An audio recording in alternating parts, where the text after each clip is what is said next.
Subscribe करें हमारे channel HR के स्टूडियो को और लेटेस्ट अपडेट के लिए नोटिफिकेशन बेल जरूर दबाएं।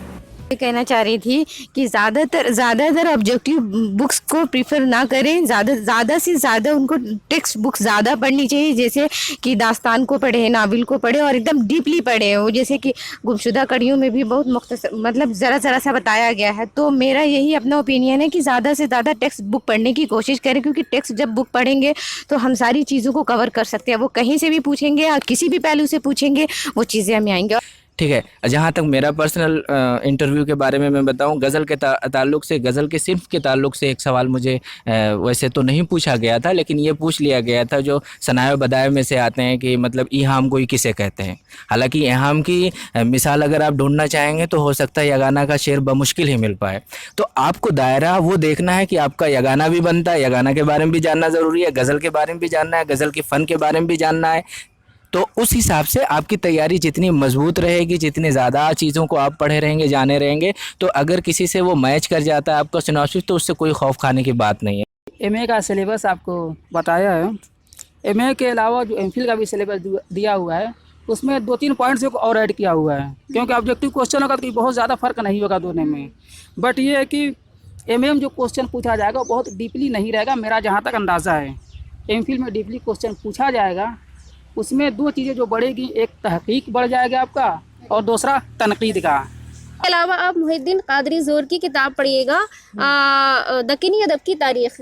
वो मेरे ख्याल से वो बेस्ट रहेगी किताब आपके लिए। और उसमें आपको जहाँ से उर्दू का आगाज़ हुआ है, एक जहाँ से मतलब एक बुक लिखी गई है पहली किताब, वहाँ से लेकर दक्कन में जितना भी आपको अदब मिलेगा उनकी किताब में पूरी डिटेल के साथ दिया हुआ है। पहले सब्जेक्टिव था, अब ऑब्जेक्टिव हो रहा है, तो कंप्यूटर बेस्ड होगा। वहाँ पे आपका जो रोल नंबर होगा उसी रोल नंबर से आपको कंप्यूटर मिलेगा, आपको वहीं पे जाकर बैठना है और उसमें सारे ऑप्शन आपको दिए जाएंगे। अगर आपको ये जानना है कि किस तरह से हैंडल किया जाता है कंप्यूटर को, तो आप मेरे ही चैनल पे एक JNU में जो कंप्यूटर जिस तरह से उसके डिटेल JNU ने दिया है, उसको मैंने तफसील से वहाँ पे बयान कर दिया है। आप चाहें तो उस वीडियो को भी देखें, आपको उससे अंदाज़ा हो जाएगा कि हमें कंप्यूटर पे बैठने पे क्या क्या ऑप्शन करने हैं, किस ऑप्शन को रखना है। उसमें बहुत सारे ऑप्शन, आप उसको बेगर देखे एग्ज़ाम में बिल्कुल ना जाए, आप उसे देखिए। NTA की साइट पे भी जाइएगा, वहाँ भी मिलेगा। अगर आप उसे नहीं देखते हैं तो डायरेक्ट अगर जाते हैं तो आपको हो सकता है टाइमिंग की कमी पड़ जाए और कुछ समझने में तो मेरा मशवरा है कि आप उसको देख लें। वो हुज़ैफ़ा और आप देख रहे हैं HR के स्टूडियो। हमारे साथ आज 4 गेस्ट हैं। आज हम इस वीडियो में बात करेंगे कि JNU में उर्दू की जो लोग भी तैयारी कर रहे हैं, MA MPhil और PhD की, किस तरह से तैयारी करनी है, क्या क्या सिलेबस है, उन सारी चीज़ों पे हम तफसील से गुफ्तगू करेंगे। हमारे साथ सबसे पहले ये नज़रुल इस्लाम है, यहाँ से ये PhD कर रहे हैं। ये खदीजा है, इनका भी PhD चल रहा है। और ये जुल्फ़ी हैं, ये भी यहाँ से उर्दू डिपार्टमेंट से ही PhD कर रही हैं। और ये मोहम्मद मज़हर हैं, ये भी PhD के 3rd ईयर में हैं। तो ये सारे स्टूडेंट PhD के हैं, तो हम इनसे अच्छे से सारी चीज़ें गुफ्तगू करेंगे, तफसील से गुफ्तगू करेंगे, किताबों के बारे में जानेंगे, सिलेबस के बारे में जानेंगे, कैसे तैयारी करनी है, क्या क्या चीज़ें पढ़नी है और क्या आपको छोड़नी है, वो सारी चीज़ें हम यहाँ पे गुफ्तगू करेंगे। तो सबसे पहले मैं नज़रुल इस्लाम आपसे पूछना चाहता हूँ कि थोड़ा सा, अगर आप वो लोग जो सिलेबस तक नहीं पहुँच पाए, मैं चाहता हूँ कि आप थोड़ा सा तफसील से बता दीजिए कि MA का सिलेबस JNU का इस साल क्या है। सबसे पहले तो जो JNU ने अपनी साइट पे सिलेबस डाला हुआ है, उस सिलेबस पे हम बात करते हैं। सिलेबस बनाते वक्त JNU में इस बात का खास ध्यान दिया जाता है कि जो भी हिंदुस्तान का यूनिवर्सिटीज़ हैं, जामिया मिल्लिया इस्लामिया हो, दिल्ली यूनिवर्सिटी हो, अलीगढ़ मुस्लिम यूनिवर्सिटी हो, या इलाहाबाद यूनिवर्सिटी हो, या बनारस हिंदू यूनिवर्सिटी वगैरह, ऐसी तमाम यूनिवर्सिटीज़ के सिलेबस को मद्देनज़र रखते हुए यहाँ का सिलेबस तैयार किया जाता है। लेकिन इसके साथ इस चीज़ को भी मद्देनज़र रखा जाता है कि जो दूसरी यूनिवर्सिटीज़ से एफिलेटेड कॉलेज वगैरह हैं, जैसे पूर्वांचल यूनिवर्सिटी है, उससे एफिलेटेड बहुत ज़्यादा कॉलेज वगैरह हैं, उसके सिलेबस को भी देखा जाता है। MA उर्दू का जो सिलेबस यहाँ की साइट पे डाला हुआ है, उसने सिर्फ 7 हिस्सों में उसको बांट दिया है, जो कि नाकाफ़ी है। उससे वाज़ेह नहीं हो पा रहा है कि स्टूडेंट कैसे तैयारी करेगा। इसके मुताल्लिक हम चंद किताबों के बारे में यहाँ बात करेंगे। सबसे पहले कि जो स्टूडेंट MA उर्दू की तैयारी कर रहे हैं, उसके लिए नूरुल हसन नकवी साहब की किताब है तारीख़ अदब उर्दू। दूसरी किताब उर्दू अदब की तनकीदी तारीख एहतसाम हुसैन साहब की है। तीसरी किताब उर्दू नस्र का तनकीदी मुताला डॉक्टर सुंबुल निगार। चौथी किताब उर्दू शायरी का तनकीदी मुताला, ये भी सुंबुल निगार की ही है। बट यहाँ ये ध्यान देना ज़रूरी है कि पहले जो JNU का इम्तिहान हुआ करता था उसमें रिटेन एग्ज़ाम हुआ करता था, लेकिन अब रिटेन की जगह सिर्फ ऑब्जेक्टिव क्वेश्चन ही रहेंगे। अब ऑब्जेक्टिव क्वेश्चन तैयार करने में बहुत परेशानी होती है स्टूडेंट को। उसके लिए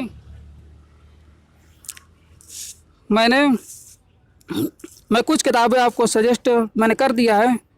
बाकी जैसे कि सिलेबस में दिया हुआ है, उर्दू अदब की जो अहम तहरीकात हैं उसके बारे में आपको पढ़ना होगा। जैसे कि अलीगढ़ तारीख हुई, तरक्की पसंद तारीख, हल्का अरबाब ज़ौक़ और जदीदियत।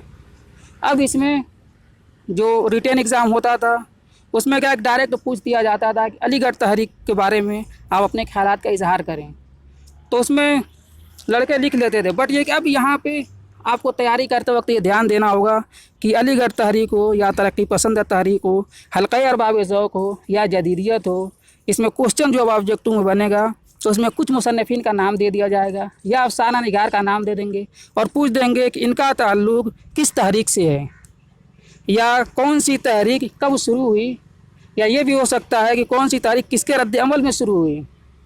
इसी तरीके से जो असनाफ़ की बात है, तो असनाफ़ में पहले जो रिटेन में क्वेश्चन पूछा जाता था उसमें गज़ल की तारीफ़ या इर्तिक़ा वगैरह, इसी तरीके से कसीदा, मरसिया, मसनवी, रुबाई वगैरह का। लेकिन अब ऑब्जेक्टिव में आपको सिर्फ इस बात की तैयारी करनी होगी कि गज़ल का इर्तिक़ा कब हुआ और उसके मेन असबाब क्या थे। दूसरे ये कि अगर आप इन चीज़ों को तैयार कर रहे हैं, तैयार करने के बाद अगर आपके पास मौका है तो आप कोई भी ऑब्जेक्टिव किताब जो कि मार्केट में अवेलेबल है उसको हासिल कर सकते हैं। जैसे कि इस वक्त जो सबसे बेहतर किताब ऑब्जेक्टिव की है वो है मनारे उर्दू। MA के स्टूडेंट हों या MPhil के, ऑब्जेक्टिव क्वेश्चन तैयार करने में उन्हें परेशानी होती है, ख़ास तौर से जब हम दकनियात की बात करते हैं। तो अब दकनियात को क्लियर करने के लिए कि बहमनी अदब का आगाज़ कब हुआ या आदिल शाही दौर, कुतुब शाही दौर वगैरह पे, तब उसके लिए मैं एक किताब सजेस्ट करूँगा, उर्दू की लिसानी तस्कील, मिर्ज़ा खलील बेग की किताब है। उसमें आपको पूरी किताब पढ़ने की ज़रूरत नहीं है, दक्कन से मुताल्लिक़ सिर्फ पेज नंबर 125 से 139 तक ही पढ़ना है, जो तकरीबन 10-11 पेजेस होते हैं। अब उसमें जो सवाल ऑब्जेक्टिव में पूछा जाएगा, क्योंकि तो हम अंदाज़े से ही कह सकते हैं कि इस तरीके का सवाल पूछा जा सकता है, क्योंकि इससे पहले कभी JNU में ऑब्जेक्टिव एग्ज़ाम हुआ नहीं है। तो उसमें बहमनी दौर में उर्दू ज़बानों अदब, अब इसमें जो क्वेश्चन बनेगा पूछा जा सकता है कि बहमनी दौर का क़याम कब अमल में आया, किस बादशाह के दौर में आया। उसी तरीके से कुछ नाम दे दिया जाए, जैसे ख्वाजा बंदा नवाज़ गैसू दराज, फ़खरुद्दीन निज़ामी, अशरफ बयाबानी, अब्दुल्ला हुसैनी या नुसरती, हाशमी, रुस्तमी, बुरहानुद्दीन जानम वगैरह, और पूछ दिया जाए कि इसमें से किसका ताल्लुक़ कुतुब शाही दौर से है या किसका ताल्लुक़ आदिल शाही दौर से है। तो इसके लिए सबसे बेहतर किताब उर्दू की लिसानी तस्कील मेरे नज़दीक है। 10-11 सफ़ा तक आप इसके पढ़ लेंगे, तमाम चीज़ें आपकी दकनियात से मुताल्लिक़ क्लियर हो जाएंगी। तो ये सारी किताबें इन्होंने बताई, बहुत ही डिटेल में और तफसील के साथ आपको सारी चीज़ें बताई, कौन सी बुक लेनी है, किस एरिया से पढ़नी है, और इसके अलावा थोड़ा सा एक्स्ट्रा भी बताया कि अगर आपके पास टाइम है तो दूसरी किताबें भी पढ़ सकते हैं। ये तो MA के लिए था। अभी हम इसके बारे में और भी गुफ्तगू करेंगे। अभी तो इंट्रोडक्शन के तौर पे हम इन सारी चीज़ों को ले रहे हैं। मैम, मैं आपसे ये जानना चाहता हूँ कि MPhil की तैयारी जो लोग कर रहे हैं, तो उनके लिए सिलेबस जो अभी बताया MA का, उसमें कुछ ज़्यादा डिफरेंस है या कुछ चीज़ें और ऐड हैं उसमें, क्या कुछ अगर वो जानकारी हो तो बताएं। देखिए सर, सबसे पहले तो ये बात मैं क्लियर करना चाहूँगी कि जैसा कि अभी नज़रुल भाई ने कहा है कि आपको सबसे पहले सिलेबस के अकॉर्डिंग चलना होगा। तो पहले आप JNU की वेबसाइट पे जाइए, वहाँ सिलेबस देखिए क्या क्या सिलेबस है। और मेरे ख्याल से ज़्यादा डिफरेंस नहीं है। ऑब्जेक्टिव का जो फर्स्ट आपका रिटन एग्ज़ाम होगा ऑब्जेक्टिव जो होगा आपका, तो उसमें MA और MPhil में ज़्यादा डिफरेंस नहीं होगा। ये अलग बात है कि इंटरव्यू में कुछ आपका अलग पैटर्न हो, लेकिन इसमें ऑब्जेक्टिव में ज़्यादा डिफरेंस नहीं होगा। फिर भी मैं आपको उसके लिए जो किताबें सजेस्ट करूँगी, पहले तो उन्होंने बताई है नूरुल हसन नकवी की जो किताब बताई है उर्दू अदब की तारीख़, वो तो आपको पढ़ना ही है। वो चाहे MA के लिए आप एंट्रेंस के लिए पढ़ें या फिर MPhil के लिए पढ़ें। इसके अलावा आपको एक एहतशाम हुसैन की किताब पढ़िएगा, वो बहुत अच्छी किताब है, उर्दू अदब की तनक़ीदी तारीख़। उससे बहुत आपको फ़ायदा मिलेगा। और दूसरी बात यह है कि थोड़ा इसमें थोड़े ज़्यादा लेवल का आ जाता है, थोड़ा टफ़ कर देते हैं इसमें लेवल MPhil के एग्ज़ाम एंट्रेंस में। तो इसके अलावा दूसरी चीज़ ये है कि आपको सिलेबस देखना चाहिए, जिसमें ये मैं आपको 2-3 बता देती हूँ पॉइंट। इसमें एक तो है रिसर्च मेथोडोलॉजी, तो इसके लिए आपको ज्ञानचंद जैन की किताब तहक़ीक़ का फ़न देखनी होगी। इसमें उन्होंने अच्छे से एक्सप्लेन किया है तहक़ीक़ का फ़न क्या होता है, कैसे करके तहक़ीक़ की जाती है, इन सब मसाइल पर गुफ्तगू है। इसके अलावा दूसरी है टेक्सचुअल क्रिटिसिज्म यानी मतनी तनक़ीद। इसके लिए मैं आपको एक किताब बताना चाहूँगी, खलीक अंजुम की किताब है मतनी तनक़ीद। तो इसमें उन्होंने मतनी तनक़ीद क्या होती है, उसकी तारीफ़ वगैरह की है, इस किताब में पूरे डिटेल के साथ दिया गया है। उसके अलावा MPhil के एंट्रेंस के लिए हम उर्दू दूसरी MA की तरह MPhil के एंट्रेंस में भी उर्दू अदब की तारीख़ ही पढ़नी होती है। हमें उर्दू का आगाज़ कैसे हुआ, कौन कौन से शायर, इब्तदाई शायरों के बारे में हमें जानना होता है। जैसे दक्कनी अदब की तारीख़ के लिए जैसे नज़रुल भाई ने जो किताब बताई थी मिर्ज़ा खलील बेग की जी, मिर्ज़ा खलील बेग की उर्दू की लिसानी तश्कील। इसके अलावा आप मुहिद्दीन कादरी ज़ोर की किताब पढ़िएगा दक्कनी अदब की तारीख़, वो मेरे ख़्याल से वो बेस्ट रहेगी किताब आपके लिए। और उसमें आपको जहाँ से उर्दू का आगाज़ हुआ है, एक जहाँ से मतलब एक बुक लिखी गई है पहली किताब, वहाँ से लेकर दक्कन में जितना भी आपको अदब मिलेगा उनकी किताब में पूरी डिटेल के साथ दिया हुआ है। तो वो किताब आपके लिए मतलब अच्छी रहेगी, बहुत अच्छी रहेगी, आपका क्लियर हो जाएगा पूरा उससे दक्कनी अदब। और दूसरा ये है कि classical Urdu poetry and pros, तो इसके लिए मैंने अभी आपको नूरुल हसन नकवी की किताब सजेस्ट की थी, वो किताब बहुत अच्छी है। क्लासिकल शुरा में हम ज़्यादातर मीर को लेते हैं, मीर तकी मीर हैं और आतिश हैं, नासिख हैं, गालिब हैं, इन सबको हम पढ़ते हैं, जो कि उस किताब में पूरी तरीके से आपको इस तरह मिल जाएगा कि आप नोट्स तैयार कर सकते हैं। और दूसरी बात ये है कि ऑब्जेक्टिव पढ़ने के लिए जब आप सब्जेक्टिव पढ़ लेंगे तो आपका ऑब्जेक्टिव क्लियर ही हो जाएगा। जब हम सब्जेक्टिव एक तरह से पढ़ लेते हैं, उसके नोट्स बना लेते हैं, तो ऑब्जेक्टिव कहाँ से आएगा, उसी सब्जेक्टिव में से ही आ गया। तो आप अपने पास उसको नोट्स को तैयार रखिए, और जहाँ भी आपको अगर आपको ये लगता है कि आपने अच्छे से तैयारी कर रखी है, तो फिर आप कुछ क्वेश्चन बनाइए, खुद भी बना सकते हैं आप, या बहुत सारी आजकल वेबसाइट हैं, देखिएगा आप, उस पर वहाँ क्वेश्चन पड़े होते हैं ऑब्जेक्टिव, आप उसको सॉल्व करिए सब्जेक्टिव पढ़ने के बाद में।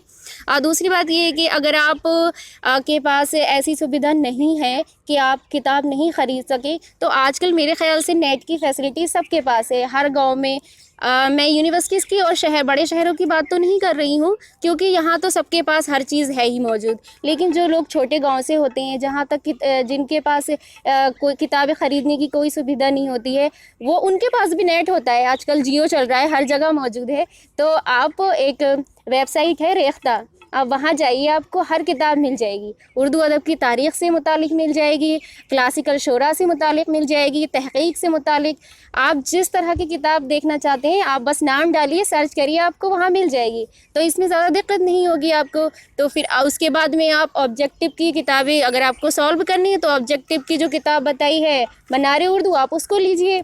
इसके अलावा एक और किताब है उर्दू अदब की गुमशुदा कड़ियाँ, ये भी मार्केट में बहुत ज़्यादा चल रही है, आप उसको लीजिए। उसमें बैक क्वेश्चन पेपर है, नेट JRF जो आते हैं उसके लास्ट ईयर के पेपर पड़े हुए हैं पीछे, उसमें बहुत ज़्यादा दिए हुए हैं, तो आप उनको सॉल्व करिए। और मेरा ख्याल ये है कि आप लोग जितना सब्जेक्टिव पढ़ेंगे उतना ज़्यादा आप ऑब्जेक्टिव को सॉल्व कर पाएंगे।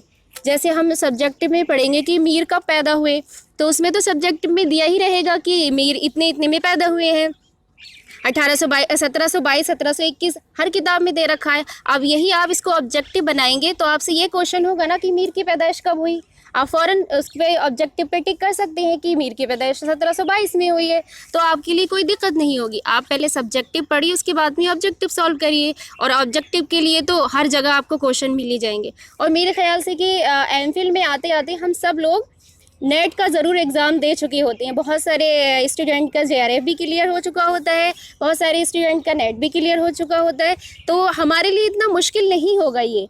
अगर आप नेट के मेरे ख्याल से अगर 1-2 बार तैयारी कर चुके हैं तो आपके लिए सिर्फ उर्दू का पेपर ऑब्जेक्टिव का इतना मुश्किल नहीं होगा, क्योंकि ये क्वेश्चन वही सही आएंगे, सब सेम ही है। अगर हमें गज़ल के क्वेश्चन देंगे तो जो गज़ल की तारीफ़ के क्वेश्चन हमें नेट के पेपर में दिए वही यहाँ पर देंगे। मसलन हम मान लें कि मीर हसन की मसनवी सैरुल बयान का हमें कोई किरदार देंगे, ठीक है, तो उसके बेनज़ीर या बदनी मुनीर दे दिया, वही हमें नेट में देंगे, वही यहाँ पर देंगे, तो हमारे लिए ज़्यादा मुश्किल नहीं है। इसलिए मेरे ख्याल से जिस भी बच्चे ने अगर नेट की तैयारी की होगी उसके लिए मुश्किल नहीं होगा पेपर, ऐसे डरने की ज़रूरत नहीं है। और दूसरी बात ये है कि हमने आपको किताबें तो सजेस्ट कर ही दी हैं, आप उसको सुनिएगा दोबारा, जो भाई ने किताबें बताई थी और मैंने किताबें बताई हैं। इसके अलावा भी आपने अपना MA का सिलेबस, MA का जो कोर्स पढ़ा होगा उसको देखिएगा, क्योंकि कोई भी यूनिवर्सिटी अपने सिलेबस से हट के कुछ नहीं देती है। जो कि सिलेबस में होता है बड़ी बड़ी यूनिवर्सिटी में या कॉलेज में जो सिलेबस होता है उसी के अकॉर्डिंग देती है।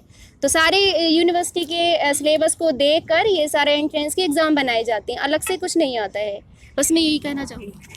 हाँ, बहुत बहुत शुक्रिया आपका, बहुत ही डिटेल में आपने बताया। और इन दोनों की बातों से ये पता चलता है कि जैसे जो बेसिक बुक है आप MA के लिए हैं या MPhil के लिए, वो तो आपको पढ़नी है। इसके अलावा ऑब्जेक्टिव का एग्ज़ाम हो रहा है JNU में, तो उसके लिए आपको जो दूसरी किताबें बताई हैं उनको तो देखना है, क्योंकि टाइम के साथ आपको चलना है। मैं मज़हर साहब से एक बात ये जानना चाहूँगा कि जब आप तैयारी कर रहे थे, क्योंकि अभी ऑब्जेक्टिव टाइप चल रही है JNU में, तो इसमें किस तरह से हम तैयारी करें? एक तो होता है सब्जेक्टिव हम पढ़ लें, लेकिन अभी हमारे पास जैसे टाइम नहीं, बहुत सारे लोग हो सकता है अभी स्टार्ट कर रहे हो, तो उनको आप किस तरह से सजेस्ट करेंगे कि वो इन सारी बुक को किस तरह से पढ़ें कि उनका एक अच्छा मार्क्स आ सके? हाँ, मैं इस ताल्लुक़ से ये कहना चाहूँगा कि जो लोग अभी उनके पास उतना वक्त नहीं था कि वो तैयारी कर सकें और उनको चीज़ें कवर करनी है और अच्छी तैयारी करनी है, और सब्जेक्टिव ना हो के ऑब्जेक्टिव हुआ है तो ऑब्जेक्टिव के नज़रिए से करना है, तो उसके लिए बेहतर ये है कि जो चीज़ें हैं जो बहुत जैसे इसमें ये है, एक चीज़ यही ले लेते हैं, मतनी तनकीद के हवाले से है, तो मतनी तनकीद के हवाले से बहुत सारी चीज़ें पूछी जा सकती हैं। किसी ने किताब लिख दी, मतनी तनकीद किसकी है, या मतनी तनकीद के हवाले से जिसको तदवीन भी बोलते हैं, तो तदवीन में किन किन का काम है, क्योंकि तदवीन करने वाले जो हैं मुदव्विन जिन्हें कहा जाता है, वो कौन कौन से लोग हैं। तो हमें किसी भी फील्ड में, जिस भी फील्ड का सिलेबस तो वैसे भी बहुत वाइड है और उस हिसाब से हर चीज़ को देखना है। जैसे इसमें है क्लासिकल प्रोज और पोइट्री के जितने फॉर्म हैं, तो आपको देखना है कसीदे के अहम शोरा कौन है, उनके हवाले से आपको पढ़ना ज़रूरी है, ठीक है। और गज़ल के मतलब मशहूर शायर कौन है, दबिस्तान के हवाले से भी देखना है कि किसी ख़ास दबिस्तान में कौन सा शायर बहुत इम्पॉर्टेंट है। तो बेसिक जो है कि जो किसी भी, चाहे वो तहरीक के हवाले से हो, चाहे वो मतलब ज़माने के हवाले से हो या फिर सिन्फ के हवाले से हो, जिस भी सिन्फ में, जिस भी तहरीक में और जिस भी ज़मानी एतबार से जो शायर, जो अफसाना निगार और जो प्रोज़ राइटर जिस भी तरह वो अहमियत का हामिल है, आप उसकी ज़्यादा चीज़ों को पढ़ें, क्योंकि ज़्यादातर सवाल उन्हीं से आते हैं जो मतलब अपने मतलब फ़न में माहिर होते हैं या अपने सिन्फ में सबसे बड़ा नाम है। हाँ, बहुत अच्छे से इन्होंने ये बताया। मैं आपसे खदीजा, आपसे ये जानना चाहता हूँ कि जैसे जो लोग MPhil की तैयारी कर रहे हैं उनको इसके बाद आकर वाइवा भी देना होगा, आपने भी यहाँ का वाइवा दिया। मैं ये जानना चाहता हूँ कि जब यहाँ पे वाइवा देते हैं तो टीचर का रिस्पांस किस तरह से होता है, वहाँ पे किस तरह का माहौल होता है, जो टीचर आपसे किस तरह से ट्रीट करते हैं, या क्या क्या क्वेश्चन आपके आ सकते हैं? थोड़ा अगर इसके बारे में कुछ बता दें हमारे ऑडियंस को तो अच्छा होगा। क्वेश्चन इंटरेस्ट में क्वेश्चन जो वो पूछते हैं ना, वो हमारे मतलब कि बुनियादी चीज़ों को जैसे लेके पूछते हैं। जैसे कि MPhil की तैयारी के लिए सबसे ज़रूरी ये है कि हम बुनियादी चीज़ों को पढ़ें। इसमें इस बार तो 2-3 चीज़ों को जैसे वो नया बनाया उन्होंने, मतलब कि ये तनकीद और तहकीक को में इजाफ़ा किया है,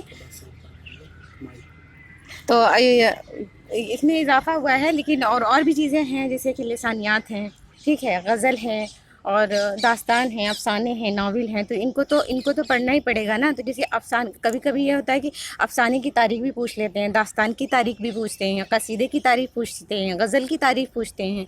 तो इनको भी, इन चीज़ों को भी पढ़ना बहुत ज़रूरी है। इनको बुनियादी, जैसे गज़ल में भी जो भी मशहूर शोरा हैं उनका मुताला भी ज़रूरी है। कसीदे, वैसे कसीदे मरसिया में भी, तो मरसिया की तारीख भी हमें पढ़ना है, उनके सिर्फ शोरा को नहीं पढ़ना है। ये हुआ बुनियादी चीज़ें। तो ये सब इंट्रेंस में तो ये सब पूछता है। रही बात कि वाइवा में जैसे कि आप, मेरा अपना ओपिनियन है कि वाइवा में ज़्यादातर कोशिश करनी चाहिए कि किसी एक टॉपिक पे हमें सिनॉप्सिस बना के लेनी चाहिए। इसलिए कि जब हम सिनॉप्सिस बना के लेकर आएंगे तो उस पर हमारा जो कमांड होगा, क्योंकि हमने उस पर मुताला बहुत गहराई से किया होगा, फिर जब लेके आएंगे तो जो हमारे एक्सपर्ट बैठे होंगे वाइवा के, वो आपके सब वो टॉपिक के से रिलेटेड ही सवाल करेंगे। उनका, जैसे आप ऐसे ही जा रहे हैं वाइवा देने के लिए, तो वो अपने हिसाब से सवाल पूछेंगे, तो हो सकता है आप उसमें फंस जाएं। लेकिन मेरा अपना यही है कि आप सिनॉप्सिस बना के लेके जाओ, इससे आपके लिए बहुत ज़्यादा फ़ायदा होगा। सर, जी, अगर आप कुछ इसमें ऐड करना चाहें तो बिल्कुल। हाँ, मैं ये इसके टॉपिक के हवाले से एमफिल के लिए, एमफिल की वाइवा के लिए कहना चाहूँगी कि अगर आप किसी भी टॉपिक पे अपना सिनॉप्सिस बना रहे हैं तो सबसे पहले आप ये चेक करिएगा कि काम किस पे ज़्यादा नहीं हुआ है, क्योंकि ये मसला बहुत ज़्यादा रहता है। जैसे कि हमारे यहाँ उर्दू में हम कहें कि नज़ीर अहमद पे हम बना के चले जाएँ, ठीक है, या हम इकबाल पे काम हम बहुत ज़्यादा हो चुका है, इसको लेकर चले जाएँ, या गालिब पे कोई ऐसा टॉपिक बना के ले जाएँ जो कि जिसपे बहुत ज़्यादा काम हो चुका है। तो उसका हम क्योंकि हम अभी एमए करके आए हो, हमारा इतना मुताला नहीं है। अगर आपका है तो अच्छी बात है, लेकिन अगर हमारा इतना मुताला नहीं है कि हम उसमें गालिब की कुछ एक्स्ट्रा खुसूसियात को बता सकें या वो कुछ ऐसा पहलू निकाल सकें हम उसमें कि जो नया हो, तब तो हम उस पर अपना सिनॉप्सिस लेकर जाएं। अदरवाइज़ पुराना का वही लेके जाने की ज़रूरत नहीं है। आप कुछ ऐसा बना के लेके जाइए जो कि एग्ज़ामिनर को मुतासिर करे। जैसे कि आप लिस्ट चेक करिए यहाँ की, किस किस पे काम हो चुका है, किस पे काम नहीं हुआ है। ज़्यादातर कोशिश करिए कि जिस पे काम नहीं हुआ है उस पर लेके जाएं आप। और अगर किसी पे काम हो भी चुका है, ऐसा नहीं है कि उस पर कुछ काम करने के लिए बचा नहीं रहता, तो आप कुछ ऐसा पहलू निकालिए आप उस पर कि आप उस पर अच्छा काम कर सकें। क्योंकि अगर आपका टॉपिक अच्छा होगा, नया होगा, आप कुछ नया उस पर बताएंगे, तो मुझे लगता है ज़्यादा इंप्रेशन पड़ेगा एग्ज़ामिनर पे। ये मेरा अपना व्यू है। इसी हवाले से अगर अपना कुछ एक्सपीरियंस आप शेयर करना चाहें तो। मैं ये इस पे ऐड करना चाहूँगा, जोड़ना चाहूँगा कि आप जिस पर भी बना रहे हैं अपनी दिलचस्पी को देखें, और ये ज़रूरी हो कि आप जिस टॉपिक पे ले जा रहे हैं वो टॉपिक का दायरा थोड़ा महदूद भी हो सकता है किसी शख्स के हवाले से, लेकिन आपसे जो सवालात किए जाएंगे वो जो भी टॉपिक आपका बन रहा है उसका अगर आप महदूद भी कर लेते हैं, जैसे सपोज दैट है कि मैं अपने मिसाल देता हूँ, यगाना चंगेज़ी की गज़ल गोई पे मैंने अपना लेकर मैं गया था अपना सिनॉप्सिस।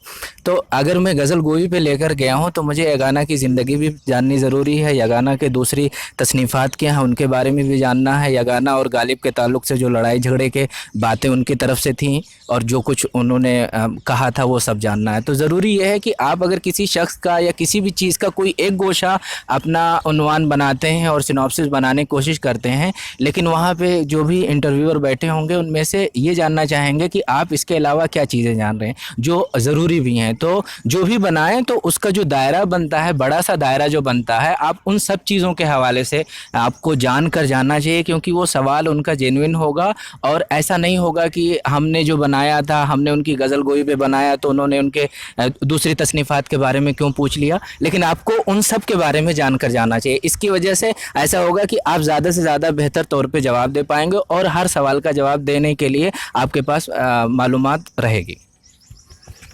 मैं आपसे कुछ जानना चाहता हूं कि अगर आपने जो अभी तफसील बताई थी, इसके अलावा से अगर और कुछ आपका सजेशन हो उसमें ऐड करना चाहते हो तो वो ज़रूर बताएं। यहाँ पर जहाँ तक सजेशन की और बात है, उसमें जो तहरीरी इम्तिहान हुआ करता था उसमें यूनिवर्सिटीज़ वगैरह के तलबा को फ़ायदा होता था, क्योंकि उनका सिलेबस जो रहता था उसको कवर किए रहते थे। इसके मुकाबले में अगर हम देखेंगे जो कॉलेज वगैरह के स्टूडेंट होते हैं या जो डिस्टेंस से बीए वगैरह करते हैं या एमए करते हैं, तो उनका सिलेबस कवर नहीं होता है। आखिर में कोई सीरीज़ वगैरह आती है उसको पढ़ करके अपना हल कर लेते हैं। अब उनको ये करना होगा यहाँ पे कि अब दोनों बराबर हो गए किसी को मुझे लगता है कि इस ऑब्जेक्टिव में फोकियत नहीं दी जा सकती, किसी भी यूनिवर्सिटी का तलबा हो। सबको मेहनत से उसे पढ़ने की ज़रूरत है। पढ़ते वक्त अब इस चीज़ का ध्यान देना होगा इसमें कि जब आप ऑब्जेक्टिव क्वेश्चन बना रहे हैं तो उसमें आपको बनाते वक्त बहुत ही मेहनत और लगन से बनाना होगा और एक एक पॉइंट्स को आपको नोट करना होगा। जब आप नोट कर लेंगे तो इससे आसानी ये होती है कि वो बात आपके जहन में रहती है और जब भी आप उसको खोलेंगे, मिसाल के तौर पर आपने किसी किताब को पढ़ लिया, 300 पेज की है, अगर आप नोट से उसका बना लेंगे तो मेरा मानना ये है कि मुश्किल से आपका 20 से 25 पेजेज में हो जाएगा, नोट्स बन जाएगा। तो उसको आपको तैयार करने में बहुत आसानी होगी। हाँ, आप कुछ है।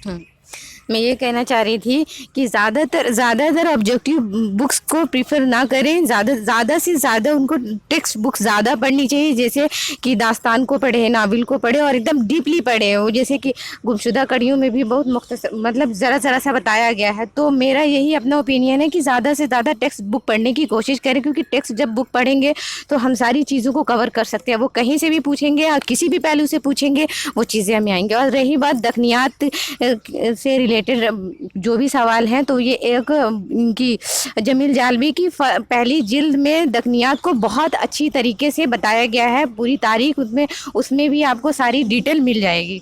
तो ज़्यादातर जमील जालवी को ही लोग पढ़ते ही हैं। पहली जिल्द तो दफनियात से रिलेटेड बहुत अच्छी है।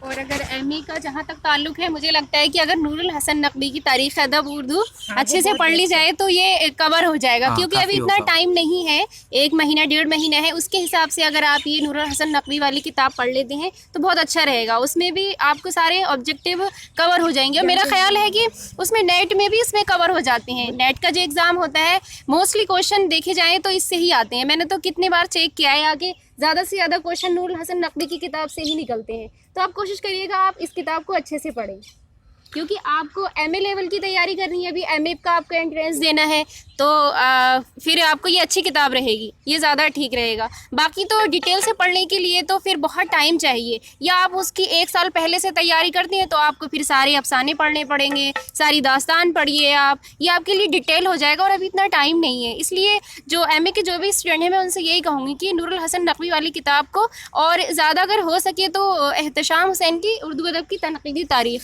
उसको आप लोग प्रीफर करिए। मोस्टली क्वेश्चन उससे हल हो जाएंगे आपके।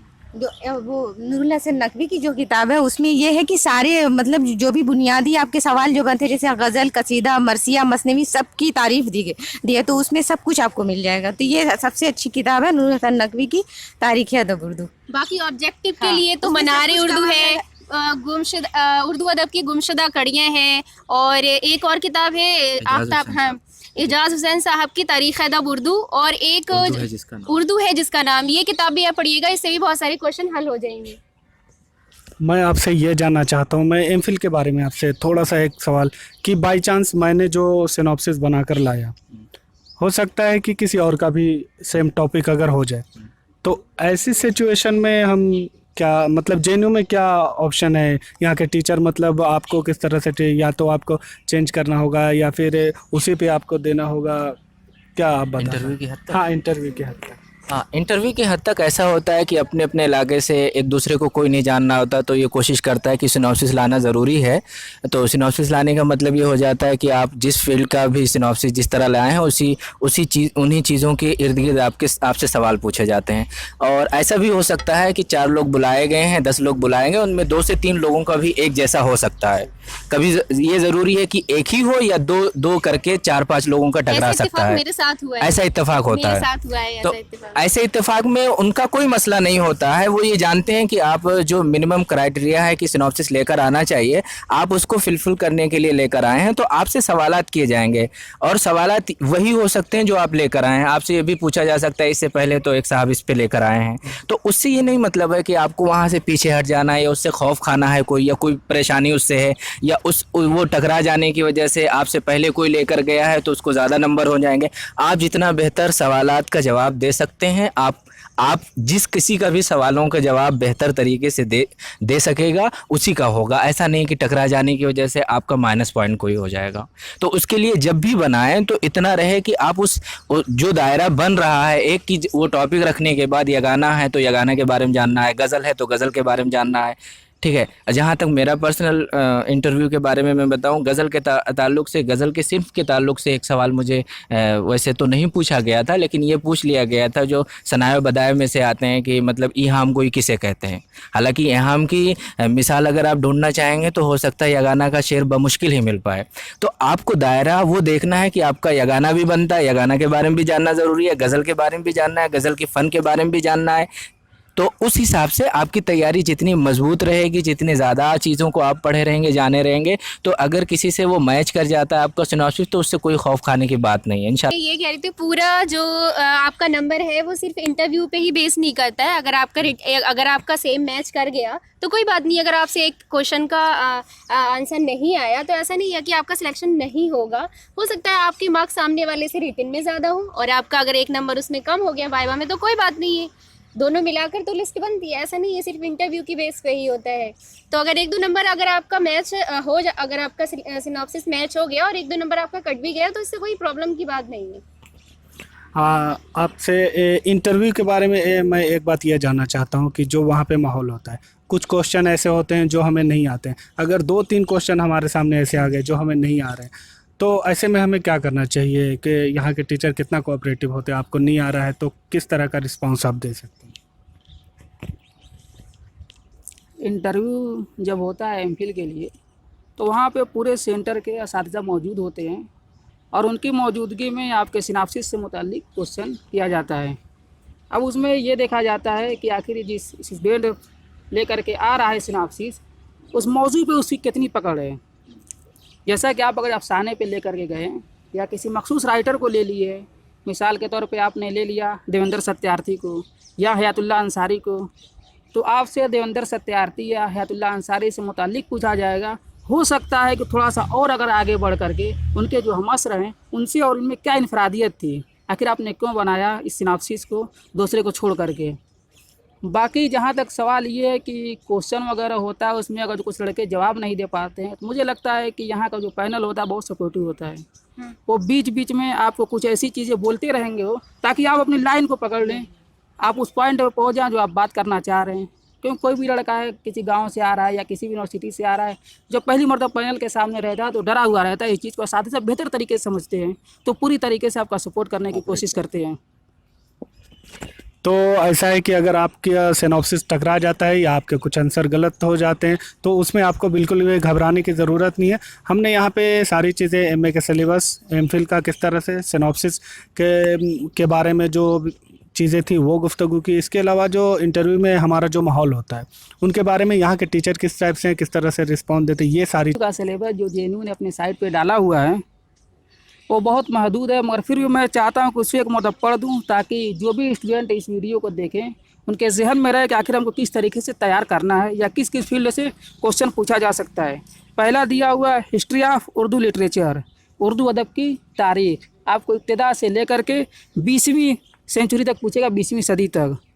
उसके बाद दूसरे नंबर पर दिया हुआ है क्लासिकल उर्दू पोइट्री, तीसरे पे दिया हुआ क्लासिकल उर्दू प्रोज, चौथे नंबर पे दिया हुआ मॉडर्न उर्दू पोइट्री, पाँचवें पे दिया है मॉडर्न उर्दू प्रोज, छठे नंबर पे दिया है major generals of Urdu poetry prose, सातवें पे दिया हुआ है major literary moments and trends of Urdu literature. MA का सिलेबस आपको बताया है। एमए के अलावा जो एमफिल का भी सिलेबस दिया हुआ है उसमें 2-3 पॉइंट्स को और ऐड किया हुआ है, क्योंकि ऑब्जेक्टिव क्वेश्चन होगा तो बहुत ज़्यादा फर्क नहीं होगा दोनों में। बट ये है कि एमए में जो क्वेश्चन पूछा जाएगा वो बहुत डीपली नहीं रहेगा, मेरा जहाँ तक अंदाज़ा है। एमफिल में डीपली क्वेश्चन पूछा जाएगा, उसमें 2 चीज़ें जो बढ़ेगी, एक तहकीक बढ़ जाएगा आपका और दूसरा तनकीद का। अब एमफिल की जो स्टूडेंट तैयारी कर रहे हैं उनके लिए ज़रूरी है कि तहकीक और तनकीद के पोर्शन को अच्छे तरीके से कवर करने की कोशिश करें। अब उसके लिए जो किताबें मैंने बताया उसमें भी मिल जाएगा। बाकी जब एमफिल की आप तैयारी कर रहे हैं, जाहिर सी बात है किसी यूनिवर्सिटी वगैरह से ही आप किए होंगे तो आपके पास मवाद खुद अवेलेबल होगा, आप उसके बेहतर समझते हैं। तो आपने ये भी देख लिया कि एमए का सिलेबस किस तरह से। मैं एक चीज़ जो मुझे लगता है कि छूट रही है, मैं ये बता दूं कि अभी जो जेएनयू का जो एग्ज़ाम है वो आपको कंप्यूटर बेस्ड एग्ज़ाम होगा।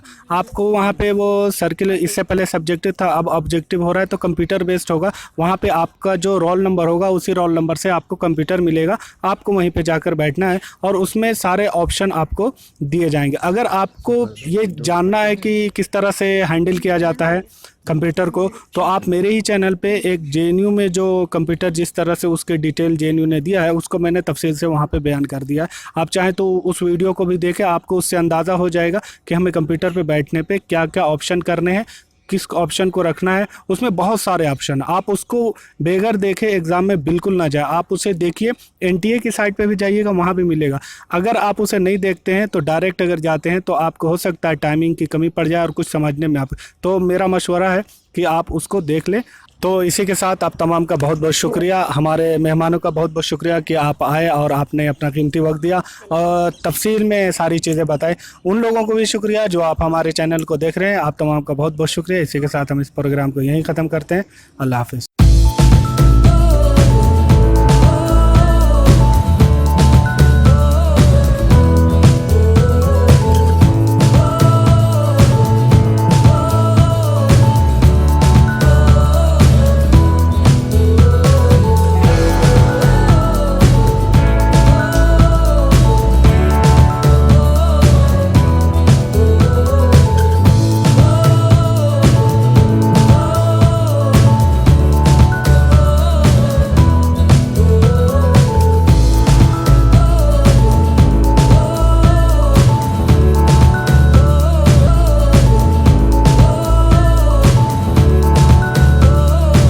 सब्सक्राइब करें हमारे चैनल HR के स्टूडियो को और लेटेस्ट अपडेट के लिए नोटिफिकेशन बेल जरूर दबाएं।